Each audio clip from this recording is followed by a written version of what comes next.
आप सभी का श्री राम कृपा मानस चर्चा में स्वागत है। इस चर्चा के तहत मैं अद्भुत भारतीय संस्कृति और उससे जुड़ी हम भारतीयों की सांस्कृतिक विरासत में मिली परंपराओं का संदर्भ प्रस्तुत करना चाहते हैं।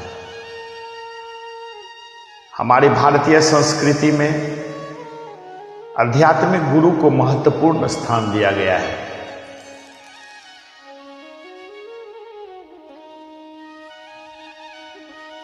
माता बच्चे का प्रथम गुरु होती हैं, फिर पिता, उसके बाद ईश्वर यानी परमात्मा का स्थान है। गुरु गोविंद दोऊ खरे काके लागू पाए, बलिहारी गुरु आपने गोविंद दियो बताए। यहां तक कि सभी धर्मों में पूर्ण गुरु को परमात्मा के समान माना गया है और कहते हैं कि परमात्मा भी खुश होते हैं जब बच्चे ताउम्र अपने माता पिता की सम्मान गुरु के रूप में करते हैं और उनके ऊपर परमात्मा का असीम कृपा बरसता है।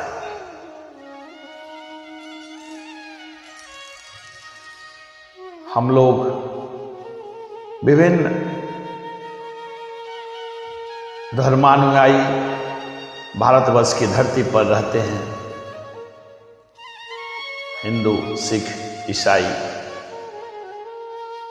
मुस्लिम, पर आपस में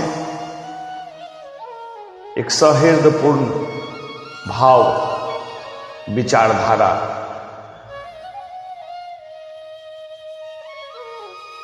हर इंसानों के अंदर प्रवाहित होती है, जिसके कारण हमारी भारत भूमि को गुरु की दर्जा दी गई और आने वाले समय में भारतीय संस्कृति, भारतीय धर्माचरण, भारतीय मान्यताओं कि जिस तरह से विकास हो रही है, अवश्य ही भारत पूरे विश्व में धर्मगुरु राष्ट्र के रूप में अपना परचम लहराएगी। यह शुभकामना है। हम सनातनी विशेषकर रामनवमी, कृष्ण जन्मोत्सव, सिखों में नानक देव जी महाराज के जयंती और प्रकाश पर्व के रूप में मनाते हैं और उनके मुख्य उपदेशों में किरत करो नाम जपो प्रमुख है। इसका तात्पर्य है कि मनुष्य अपनी मेहनत की कमाई करता हुआ अपने प्रभु इष्टदेव का सुमिरन करे और मिल बांट कर निवास करे, खाए। इस संसार में हर एक व्यक्ति दुखों से घिरा हुआ है, बल्कि दुख ही सच्चे जीवन जीने का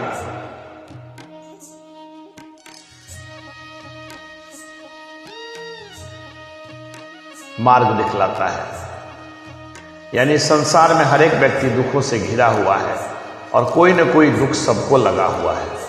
अगर देखें तो जब समस्या आती है तभी हम प्रभु को याद करते हैं और जब सब कुछ ठीक हो जाता है फिर हम अपने कार्यों में व्यस्त हो जाते हैं। दुख और सुख का यह चक्र हमारे जीवन में हमेशा लगातार चलता रहता है।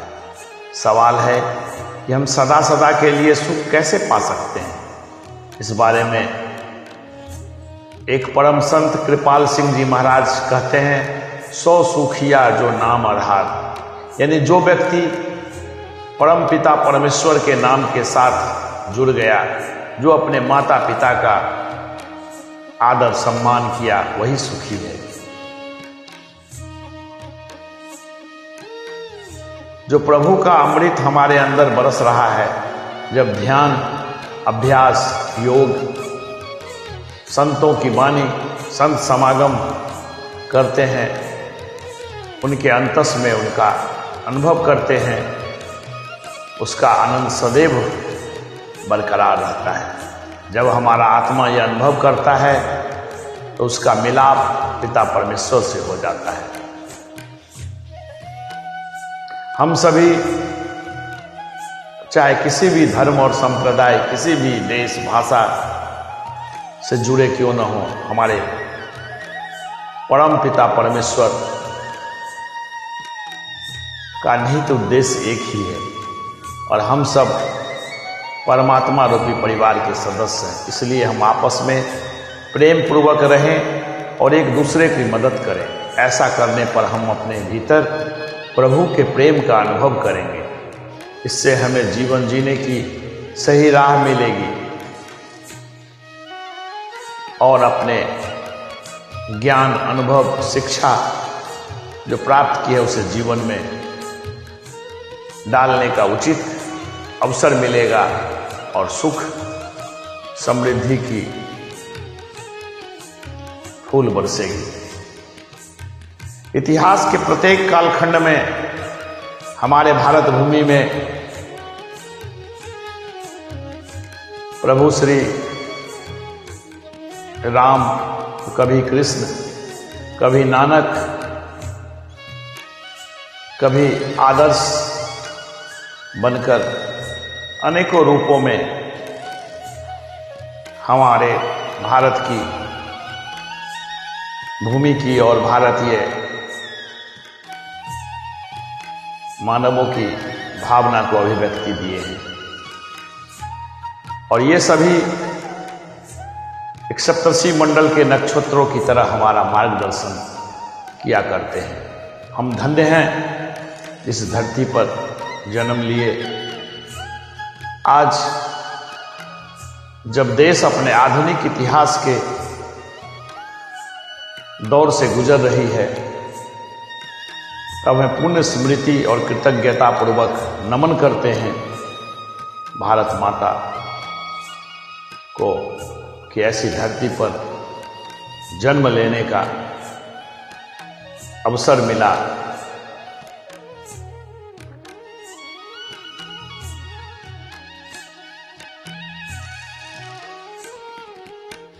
अपनी सूझबूझ और आपसी एकता और प्रेम भाव से भारत भूमि को संचित और सिंचित किया, जिससे हमारे अधिकार और जनजातीय रीति रिवाजों के महत्व को एक साथ जोड़ दिया। संघर्ष, न्याय और सत्य की खोज में हमेशा भारत अग्रणी रहा। चाहे वो कोविड-19 कोरोना की महामारी का समय हो,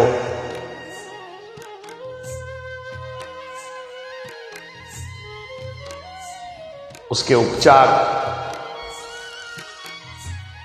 और दवा के प्रशिक्षण और खोज की अद्भुत श्रृंखला हो, यह विश्वास पैदा कर दिया कि ईश्वर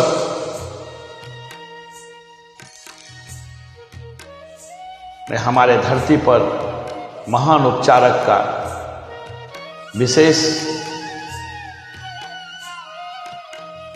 महत्वाकांक्षा प्रदान किए हैं।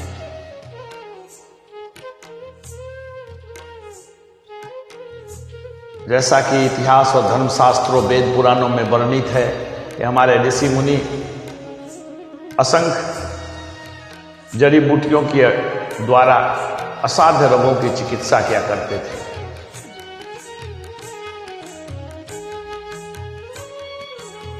उसी परंपरा को हम भारतवासी महत्व देते हुए हमारे संघर्ष में अनूठी परंपरा को रेखांकित किए, जहां कोई भी समुदाय कभी मुख्य धारा से अलग नहीं रहा। वनवासी प्रभु श्री राम, मर्यादा पुरुषोत्तम श्री राम भी हमें मनुष्य स्वरूप में हमारे लिए अनेकों उदाहरण प्रस्तुत किए।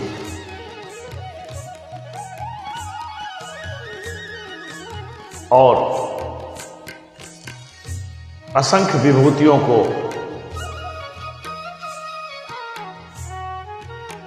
जन्म दिए, जो भारतीय इतिहास के गुमनाम नायकों में रह गए। मातृभूमि के लिए उनके पराक्रम और बलिदान स्वरूप अनेकों सेना नायकों देश के लिए बलिदान हो गए, पर उनके पराक्रम और बलिदान की कहानी इतिहास में दर्ज हो गई। कुछ दिन पहले आज़ादी के अमृत महोत्सव के दौरान हमने अपनी संस्कृति और उपलब्धियों के गौरवशाली इतिहास का उत्सव मनाया। इससे देशवासियों, विशेषकर युवा पीढ़ी को ऐसे महान देशभक्तों और वीरतापूर्ण योगदान के बारे में अधिक जानकारी मिली, जिनके बारे में पहले कम लोग जानते थे। इतिहास के साथ इस नए जुड़ाव को बढ़ावा मिला